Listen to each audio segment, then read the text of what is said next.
Pagpalang araw sa inyong lahat mga ka-rider. So another sold out sa aming showroom. Special shout out and special thanks sa aming beloved customer. Sir, anong pangalan mo, sir? Santo City po. So once again, sir, congrats in advance sa inyong Yamaha Mio Aerox 2024 model. Ride safe, keep safe, and always wear a 7 senses when you drive. God bless, sir. Right. Sa mapagpalang araw sa inyong lahat naman mga ka-rider. So kauna-unahang sold out sa aming branch sa Yamaha Motor Hub Tibongco 2024 model, first release. Ito ang Yamaha Mio Aerox color black.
Update po tayo ngayon sa kanyang engine type.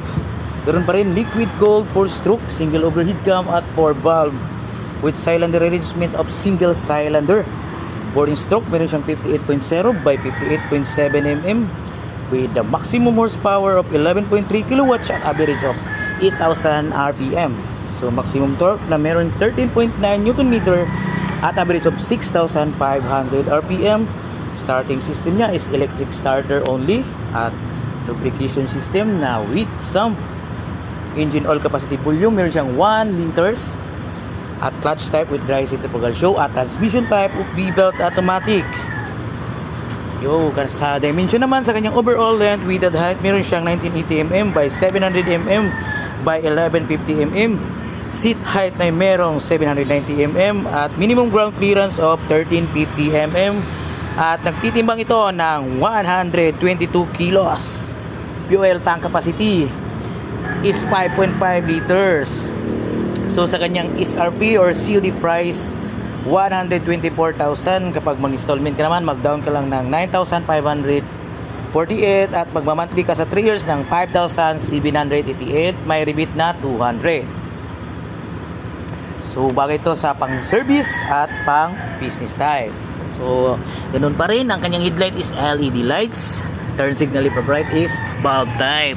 So naka single pot caliper, single hydraulic disc brake, tubeless na rin ang kanyang gulong. So front tire size is 110 by 80 by 14. So front suspension is telescopic fork. So ito ang kanyang decals, pressurized decals stickers. So rear suspension is unit swing. Rear brake is mechanical leading drum brake at rear tire size is 140 by 70 by 14. Tubeless type. So sa kanyang tail light is LED lights. Turn signal light from right is bulb type. Ito naman ang kanyang digital panel board. Dito ang menu sa control sa kanyang digital panel board. Dito makita ang seat sa orasan. Trip 1, trip 2. Sinusukat niyang tachometer o yung takbo.